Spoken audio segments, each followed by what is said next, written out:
What's up? This is Tacx here from smartbiketrainers.com. It's been over 2 years since the NEO bike started shipping here in the US, and I've had this bike for over a year now, and we haven't seen many updates to this bike. So is it still worth buying?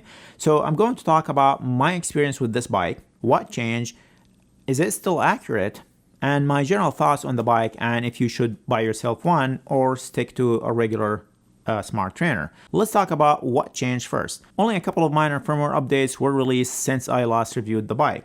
One of these updates allows for gear switching in all training modes, including erg mode. So in erg mode, you can set it to be in a small gear or a big gear if you prefer, where in the past, that option was not available. Also, the app changed, and now all bike customizations are done inside the Tacx training app rather than the Tacx utility app. Other than that, everything is still the same and works the same way. And if you are wondering, still no steering. And by the way, if you find this video helpful, please take a quick second to hit the like button. It helps the video and the channel quite a bit, and I really appreciate it. Okay, let's dig into all the details of the NEO Smart Bike. Tacx designed the NEO Smart Bike to create an immersive and realistic ride experience with integrated interactive fans that can adjust to your speed, power, or heart rate, a geometry and adjustability to duplicate your road bike or tri-bike configurations and fit, a virtual and customizable drivetrain with smooth, realistic shifting,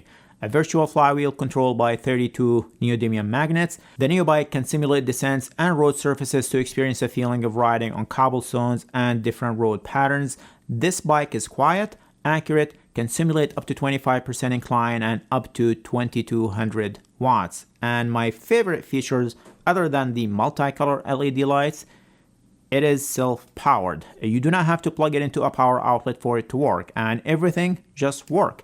Even the LED lights, the only thing that does not work when not plugged into power is that downhill simulation. But other than that, erg mode works, the fan works, road simulation works, even the USB chargers work. And speaking of things that did not change, the price. You can still have the NEO Smart Bike for $3,200 US. Let's talk about the bike fit. Adjustability is one of the pros of having a dedicated indoor bike, and the NEO bike is designed to fit a wide range of riders. There is a wide range of adjustments you can do with reach, saddle to bar length, bar height, saddle height, and crank length. Adjustability should be plenty for the vast majority of riders. All can be quickly adjusted using a hex wrench. If you have a road bike that fits you well, take your bike measurement and just apply it to the NEO Smart Bike. The bike does come with a saddle that I found to be reasonably comfortable, but you can change it if you want. There are a few things you can do to customize your bike in the Tacx Training app. Virtual gears, this is where you can customize your gearing and number of sprockets. You have a wide range of adjustments you can do. The fan settings, the two small fans on the bike can be operated and controlled by your speed, power, heart rate, or just a fixed speed, or you can turn it off altogether. The display, there isn't much you can do with the display other than setting your preferred power average intervals and speed unit. Finally, the road feel. Here you can set the intensity of the road feel, but it doesn't really matter because it does not apply to other apps. So if you use the bike with Zwift and you want to turn road feel off, you still have to go to Zwift settings and turn it off there. But if you use the Tacx Training app or just want to test out what road feel is like, you can do it here. Speaking of things that changed, Tacx removed the isokinetic and isotonic modes. These modes were introduced to the Tacx NEO Direct Drive Trainer about 4 years ago and was also available on the NEO Smart Bike. But since they don't offer any workouts that utilize these modes, Garmin decided to remove it. The shifting on the bike is controlled by buttons positioned on the brake levers or shifters, just like your road bike. These buttons are textured, but they are rigid and do not provide any feedback like real bikes. You'll feel feedbacks in your pedals as you shift, and the gear indicator on the display will show which gear you are on. The bike also has brakes. You can apply the brakes by pulling on the brake levers, and that will stop the flywheel. These brakes do not work on Zwift or any app that I know of, so their only function is to stop the flywheel if it keeps spinning, which can happen if you end the ride on a descent. The flywheel will keep spinning for a while, or you can use the brakes to stop it. Then there are two small blue buttons on the inside of the handlebars. These are there to adjust the incline. The right one will increase the incline and the left one will decrease it by up to negative 5% slope. So they basically work to increase or decrease resistance. And here's a little tidbit for you.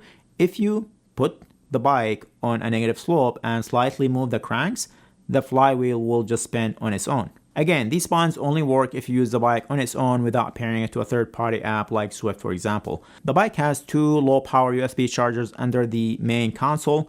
Great for charging your phone or tablet. The USB power is very low, and I mean really low. On an hour ride, you might get a few percent charge or no charge at all, depending on what's running on the tablet. I feel like this is an area where they could easily improve on and also include a USB-C or even wireless charging. Can you imagine if that center tray has a wireless charger and charges your phone when you put your phone on it? That would be pretty cool. But the USB ports also work even when the bike is unplugged, even though Garmin's manuals say they do not. You just need to keep pedaling for them to function. I got like 1% charge on my iPad mini after about 5 minutes of pedaling without it being plugged into power. So you still can charge your tablet or phone if you want. The 4.5-inch display puts metrics such as power, speed, cadence, incline, gear ratio, and heart rate right in front of you. The bike will also automatically detect and pair to any ANT plus heart rate sensor or monitor close by. The bike has a very good ride feel. If you've ever been on a Neo, it feels similar but much smoother because unlike a direct drive trainer, there is no gear or derailleur adjustment to worry about. It's very smooth experience and very quiet. This is a stationary bike, and just like many other stationary bikes, it can feel a bit stiff, which can lead to discomfort after a long ride. I find myself having to get out of the saddle a lot more when riding it than when riding my own bike on a regular trainer. The Neo Direct Drive Trainer also has a little side-to-side sway, where this bike does not have that. As for power accuracy, I bought a lot of miles on this bike. The power measurement is always spot on with my power meter. It's just good. You will see a little discrepancy here and there, but overall it was just really good. There is nothing else to say about it. I'm not going to go into details because the results is just the same as my previous test, and I will link to my original post if you want to look at the data, but not going to bore you here with all that information other than it just works. In erg mode, the bike works, it's smooth and responds to intervals changes pretty quickly. I constantly saw 3 to 4 seconds ramp up to target power if I keep my cadence consistent. If you have quick short sprint intervals, you should be able to quickly ramp up to power with an increase in your cadence. Cadence measurement was also spot on, and nothing really to talk about here.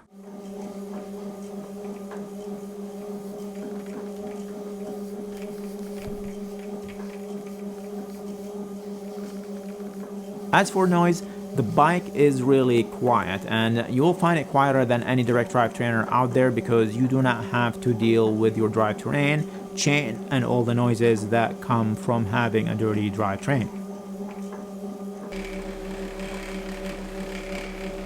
However, the fans do produce some vibration and they can be loud. I'm not sure why, or maybe I have a loose bolt somewhere, but this can be eliminated if you just turn the fans off in the Tacx utility app or in the Tacx training app. Also, I found that if you have the fan set to heart rate and you leave the bike plugged into power source, it will randomly pick what looks like a heart rate signal from time to time, and the fan will just randomly start running. So I just tend to unplug the bike from power to prevent the fan from randomly turning on. Okay, having a stationary smart bike is great. If you want to have a dedicated training area, keep your bike clean and leave it for racing or outside rides only. It's also great if you have more than one member in your household who wants to ride as well. It's also great to play around with different fitting.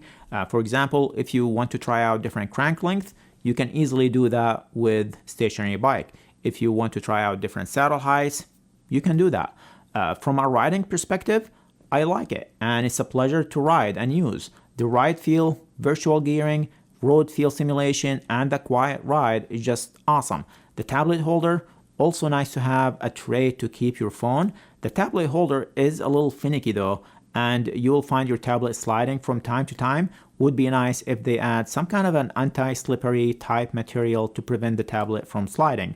The low power USB ports can be weak, but also nice to know they are there when you realize your tablet does not have much charge in it as you are getting ready to work out. But yeah, I would like to see Garmin add a high power USB, and a USB Type-C port too would be nice. So if you are looking for a dedicated indoor bike, this is definitely worth taking a look at. I had no issues with it whatsoever other than the loud fans.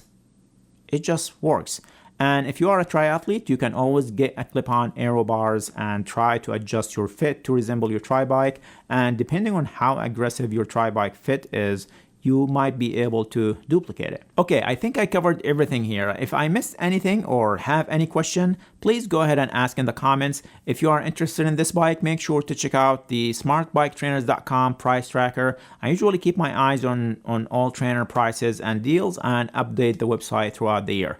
Hope you enjoyed this video. Remember to hit the like button, and if you are still watching and have not subscribed yet, then you know what to do. Thank you for watching, and see you guys in the next video.